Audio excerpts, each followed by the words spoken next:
Bonjour, je m'appelle Adrien et je vous souhaite la bienvenue dans mes mémoires. Et aujourd'hui, un mémoire sur la rentrée littéraire et sur cette conclusion de la rentrée littéraire. Voici, je vous ai déjà fait 3 vidéos sur mes lectures de cette rentrée. Je vous ai également fait une vidéo sur la lecture de la rentrée historique. Ben voici la fin et le bilan de cette rentrée littéraire me concernant avec 7 nouvelles lectures. Donc allez, je lance le générique, vous en avez l'habitude, et puis on se retrouve juste après avec ma première lecture.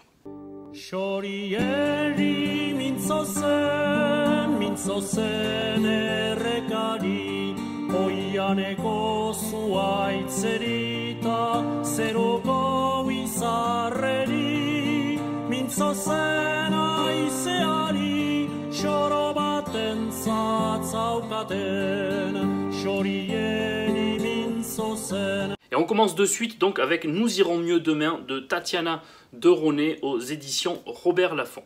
Donc c'est l'histoire de Candice Louradour, qui est une mère célibataire avec un compagnon et qui vit seule avec son enfant, et qui un jour fait la rencontre d'une personne un petit peu spéciale qui a un accident de la route, qui lui porte assistance, qui l'aide et qui rentre du coup en contact avec elle petit à petit au fil des jours. Et cette rencontre va devenir de plus en plus étrange et on va se rendre compte que cette personne-là finalement n'est pas aussi claire qu'on peut le penser, et cette relation va devenir de plus en plus pesante, que ce soit pour Candice, pour son entourage, pour son enfant, enfin voilà. On va voir cette amitié qui devient peut-être une emprise, enfin c'est vraiment intéressant sur cet aspect-là.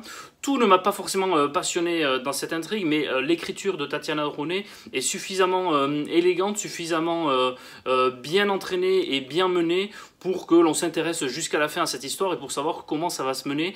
On a plein d'interrogations qui nous viennent à l'esprit lorsqu'on lit ce livre. Est-ce que cette personne-là est bienveillante? Est-ce qu'elle est malveillante?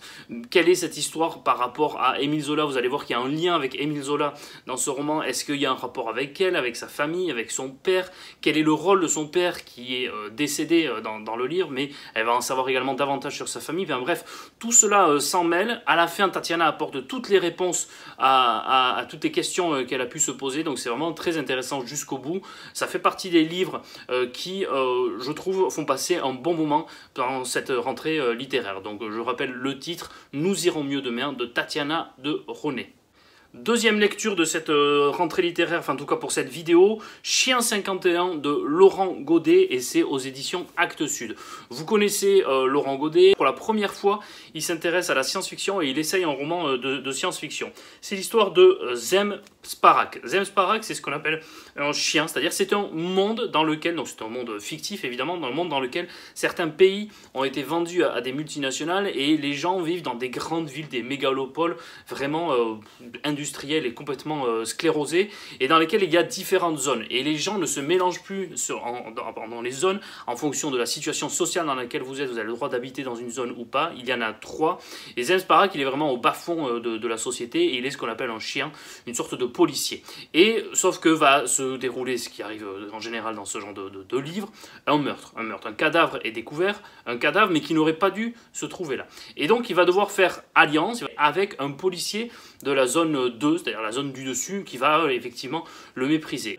J'ai retrouvé plusieurs éléments de science-fiction qu'on aime beaucoup. J'ai retrouvé par exemple des éléments du tome 3 du cycle des robots de Isaac Asimov qui s'appelle Les Cavernes d'Acier, quand un policier humain doit faire alliance avec un policier robot. Et ça, c'était vraiment génial comme idée à l'époque. Là, on a l'impression que Laurent Godet s'inspire un petit peu de ça, tout en le faisant un petit peu moins bien. Donc c'est vrai qu'un roman intéressant, jusqu'au bout, l'intrigue quand même nous tient en haleine pour savoir quelle est l'origine de ce meurtre. Puis on va voir effectivement que ce n'est pas qu'un meurtre banal, sinon il ne ferait pas l'objet d'un roman.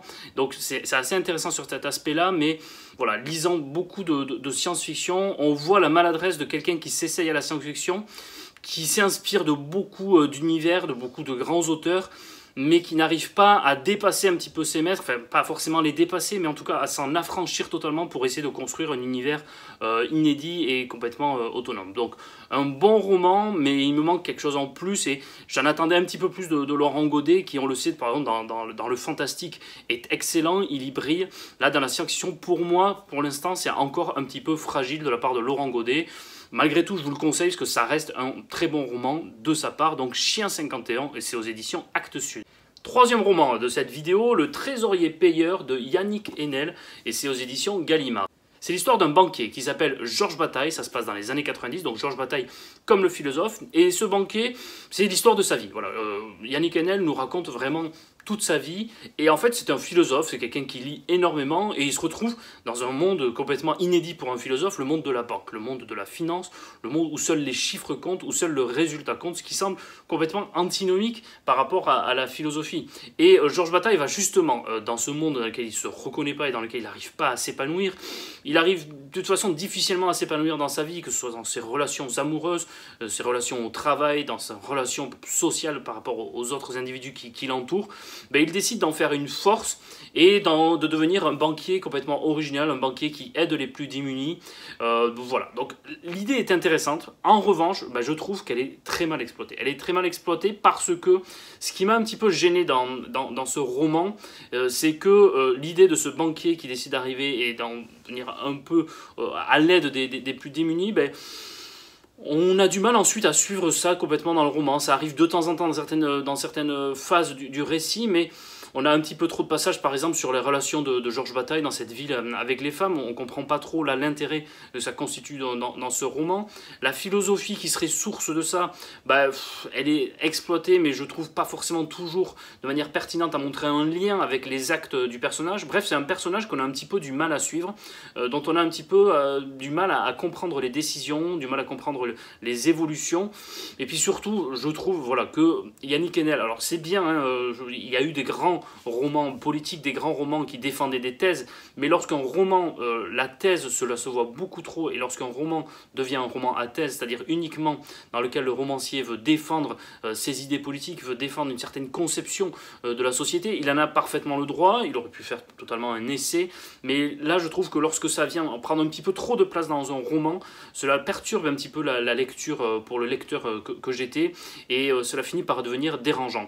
Encore une fois, il y a d'excellents romans qui permettent de défendre des thèses, mais il faut que ça soit insidieux, il faut que ça soit subtil, et il faut que ça soit évident lorsqu'on lit le roman que la thèse de l'auteur apparaisse claire.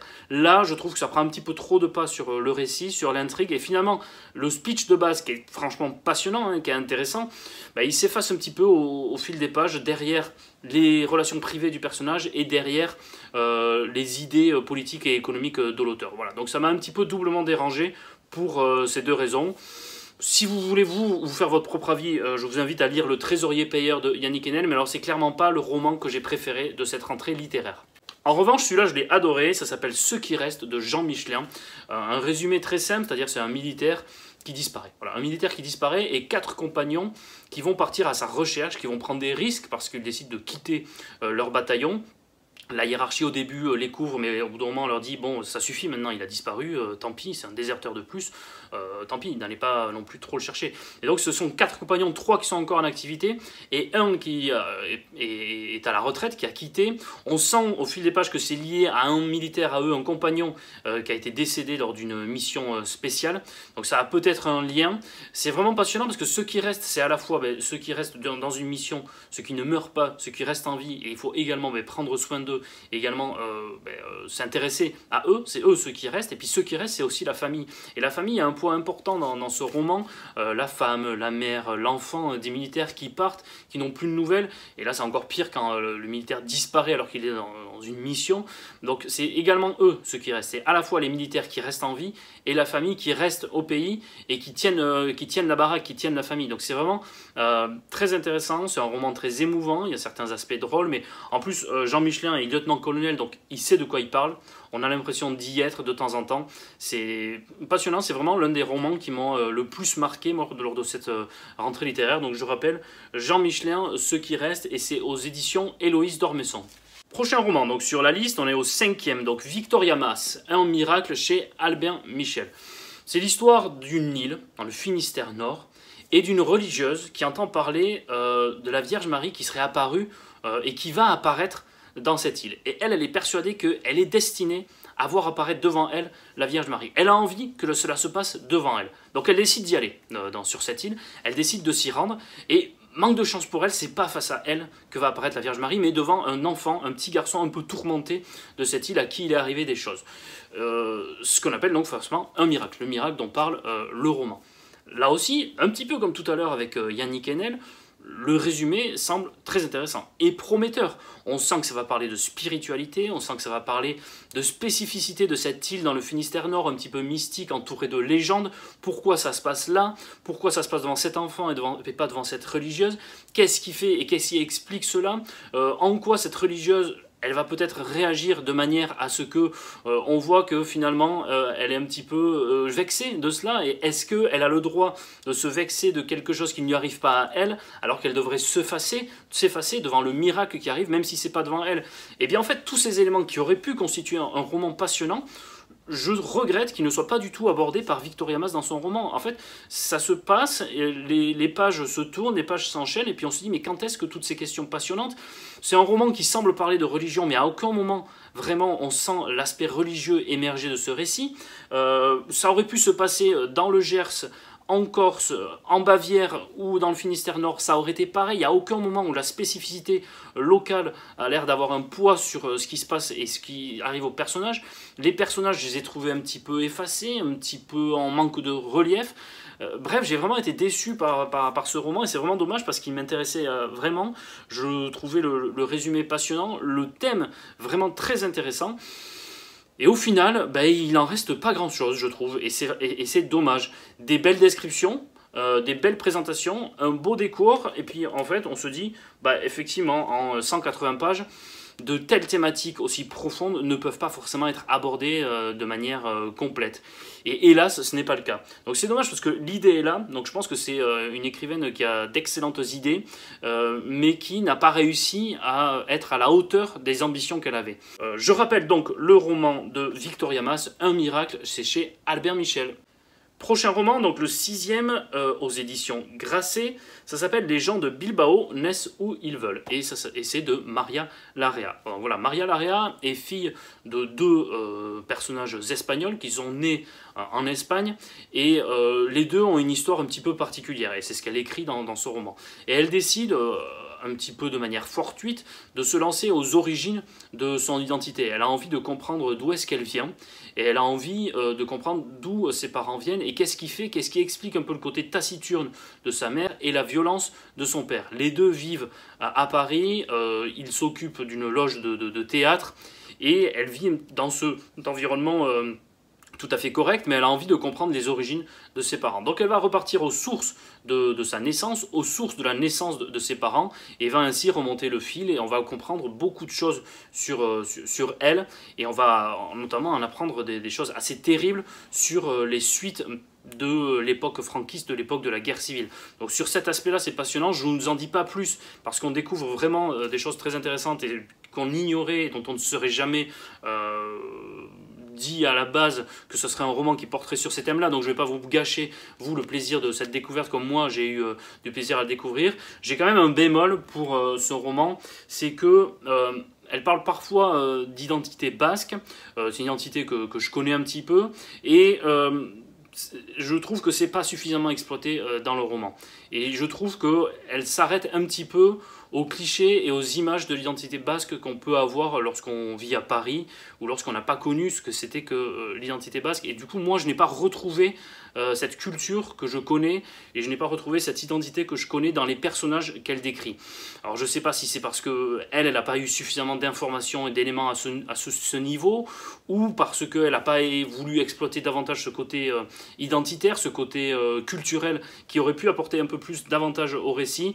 Mais en fait, qu'il soit basque ou galicien ou catalan, je trouve que ça ne changeait pas forcément grand-chose dans le récit, et c'est dommage. Mais en dehors vraiment de ce petit bémol, c'est un excellent roman, bien écrit pour un premier roman, on a vraiment envie de tourner les pages jusqu'au bout, et encore une fois, le roman prend une tournure complètement inattendue à peu près à la moitié du livre, et ce qui fait que ça ajoute des problématiques assez cruelles, assez terribles, auxquelles on ne s'attendait vraiment pas au début du roman. Donc je vous conseille la lecture des gens de Bilbao naissent où ils veulent de Maria Larrea aux éditions Grasset. Et enfin, dernier roman de cette rentrée littéraire, donc qui va conclure ma présentation de cette rentrée littéraire 2022 après 4 vidéos, Le soldat désaccordé de Gilles Marchand, aux éditions des Forges de Vulcain. Et là, c'est un vrai coup de cœur, c'est le roman, je pense, avec peut-être ceux qui restent de Jean Michelin dans cette vidéo que j'ai préféré. C'est l'histoire d'un soldat qui a fait la Première Guerre mondiale et qui, après la Première Guerre mondiale, vit un petit peu son traumatisme, chacun vivait son traumatisme et chacun essayait de digérer ce qu'il avait vécu, que ce soit les soldats mais aussi les familles qui étaient restées au pays, de la manière dont ils pouvaient, ils essayaient de se débrouiller, ils essayaient de sortir de cette guerre comme ils pouvaient. Et lui, il décide d'aider les familles et d'aider certains soldats, soit à retrouver des soldats, soit à mener des enquêtes en lien avec cette Première Guerre mondiale. Il est contacté par une mère qui veut retrouver son fils, elle est persuadée que son fils n'est pas mort, qu'il est là, qu'il est quelque part. Surtout qu'à l'époque, on entendait des histoires de soldats qui revenaient fous et qui étaient dans un endroit du territoire, mais ne sachant pas qui ils étaient, ne sachant plus qui ils étaient, eh bien, les familles n'arrivaient pas forcément de suite à les retrouver. Donc beaucoup de familles, du coup, n'ayant pas eu de confirmation officielle du décès de leur enfant ou de leur mari, avaient cet espoir. Et lui, il va se lancer à la recherche de ce soldat disparu, de ce soldat désaccordé. Et c'est vraiment passionnant parce qu'au-delà de l'enquête, c'est un vrai roman sur les années 20, sur la manière de digérer la Première Guerre mondiale, avec en plus, comme vous le savez, la grippe espagnole qui s'est rajoutée à la fin de la Première Guerre mondiale. Ce soldat ne voit pas sa compagne pendant 4 ans, et au moment de retrouver son épouse, eh bien, elle va finir par décéder, hélas, je ne cache rien parce que on l'apprend très vite, hein, elle va finir par décéder, hélas, de cette grippe espagnole. Donc c'est assez terrible comme époque, c'est une génération qui dans les années 20 a dû se reconstruire, a dû digérer ce qui lui est arrivé, tout en sachant que quelques années après, ils allaient de nouveau subir une autre guerre. Donc c'est vraiment un livre profond sur cette génération des années 20, sur cette génération maudite, et en plus, et on s'y attend pas du tout avec ce livre, c'est un livre très drôle. Voilà, il y a souvent des moments très drôles, très caustiques, mais pas de l'humour premier degré, mais de l'humour souvent assez fin, assez subtil, et j'ai beaucoup aimé cet élément du récit qui rajoute encore plus d'épaisseur à ce roman, qui est bien écrit, il y a de très belles phrases, c'est très émouvant, c'est très bien construit, c'est cohérent, les personnages sont peu nombreux, mais bien écrits et bien construits jusqu'au bout, vraiment. Hein. Le soldat désaccordé de Gilles Marchand, vous n'allez pas être déçu si vous lancez dans sa lecture, et c'est aux éditions des Forges de Vulcain. Et bien voilà, j'en ai terminé avec cette vidéo, et donc ainsi se conclut ma recension de la rentrée littéraire 2022. J'espère que toutes ces vidéos vous ont plu. Dites-le moi en commentaire, expliquez-moi du coup maintenant que je vous ai tout présenté ce que j'avais lu, si un roman ou deux en particulier vous intéresse, et vous surtout ce que vous avez lu de cette rentrée littéraire. Ça m'intéresse surtout de pouvoir échanger ensuite sur vos propres lectures et savoir comment vous l'avez ressenti et quelle a été votre impression sur cette rentrée littéraire 2022, si c'est un bon cru, si c'est un mauvais cru. Moi j'ai trouvé qu'il y avait des romans très intéressants, notamment sur deux aspects, sur l'aspect identité d'une part, et puis sur l'aspect familial et des relations familiales et qu'il peut y avoir. J'ai vraiment été marqué par ces deux thématiques dans cette rentrée littéraire. Donc en attendant de nouvelles aventures sur cette chaîne YouTube et sur Twitter, je vous souhaite une très belle semaine, prenez soin de vous, lisez des livres et à très bientôt. Au revoir.